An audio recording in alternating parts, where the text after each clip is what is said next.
Hello, hello, blur.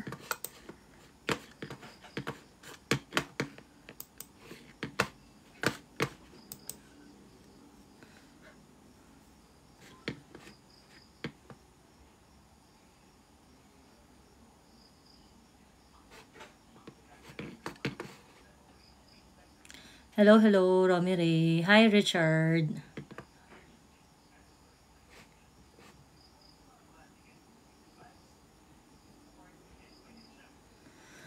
Hello, hello, blur. Nakakaloka. Alam mo yung, may mga sabayang bashing na nagaganap.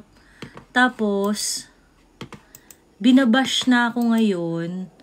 Alam mo, nakakaloka yung bashing sa akin.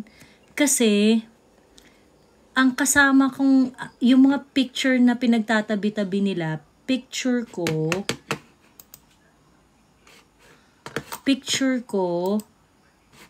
ni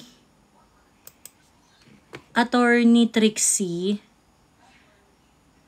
picture ni Maharlika, at saka picture ni Sas. Nakakaloka, no? Grabe, level ko na yung mga yun. Anyway,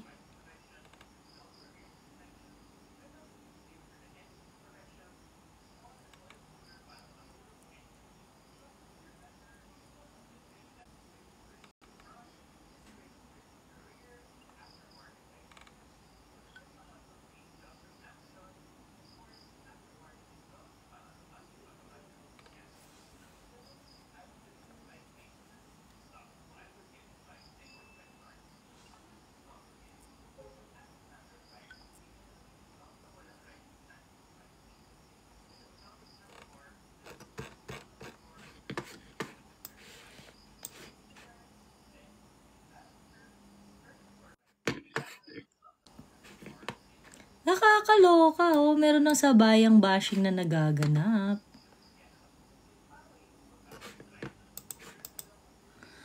Anong topic for tonight? Ano yun? Hindi, ang tawag dito, binabash na kami ng bonggang-bongge. Ayan, no. Ang nang babash si Banat Boy Mandirigma. Ayan. Banat Boy Mandirigma ang puta. Diyos me. Stroke na sila sa galit sa akin, ha. Buti nga, ICC topic sa Marcos Narco List. Joey Devry have arrived. Correct, nakakaloka. Eto pa, meron ako sa post tungkol dun sa budget. Kasi parang, ang claim kasi ni Coco Pimentel is tumaas yung budget other than what is proposed. The proposed was around 5.7 and then what was approved was around 6.4 trillion.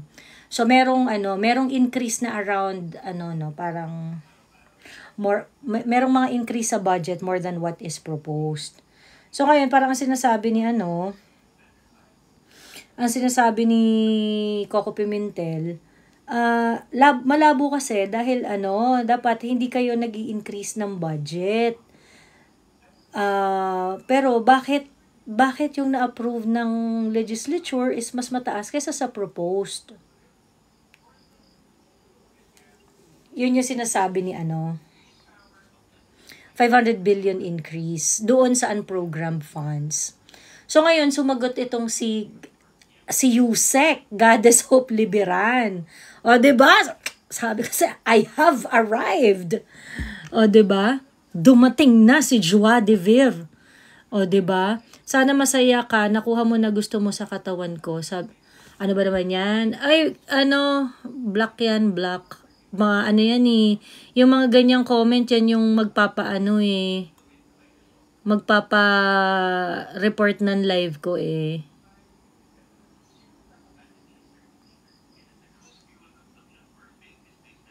Ayan, black na yan si Napanood ko yung live ni Attorney Migs, kunwari masaya siya, pero kitang-kita ang mga mata nila bothered sobra.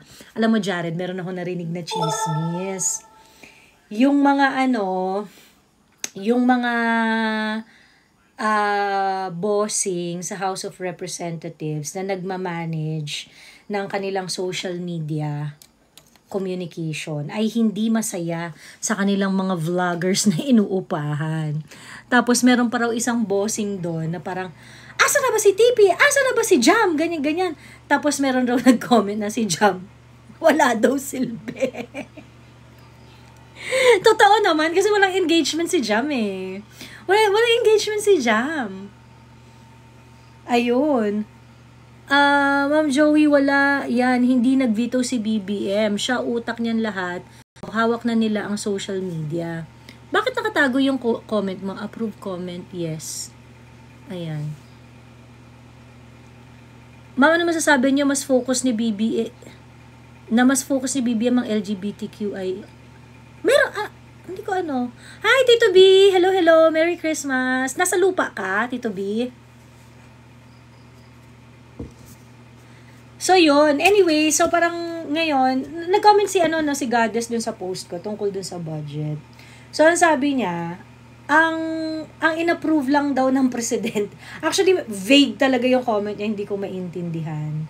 Sobrang hindi ko maintindihan. I would really appreciate if she can illuminate my concern further.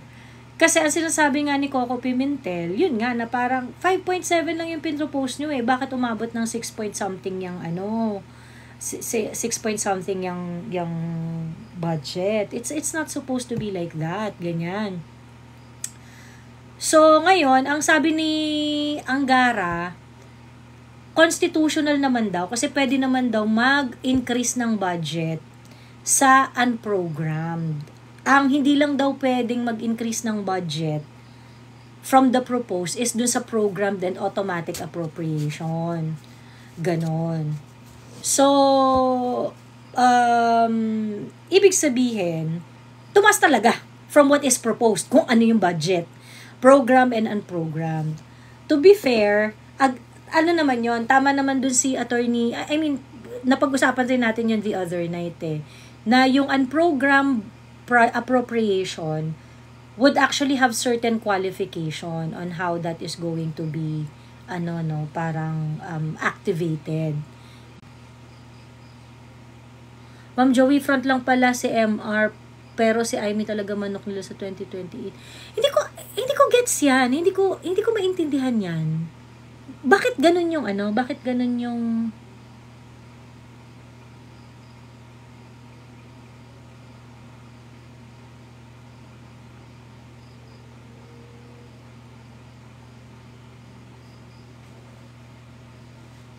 talaga?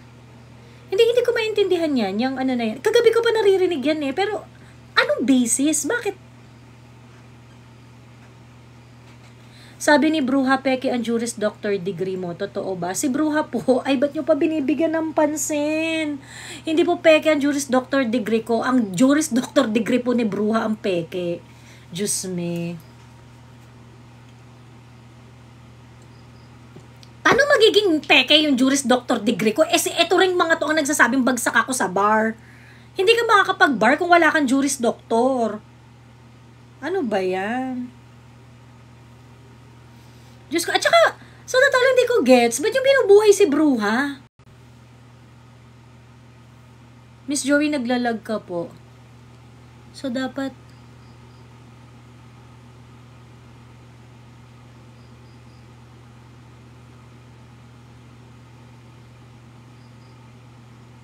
lag ka, ate. Naglalag ako? Magre-live ako? Naglalag pa rin. Kasi green naman ako, lag pa rin ako. Yes. Okay. Sige, magre-live ako. Relive ako, guys. Relive.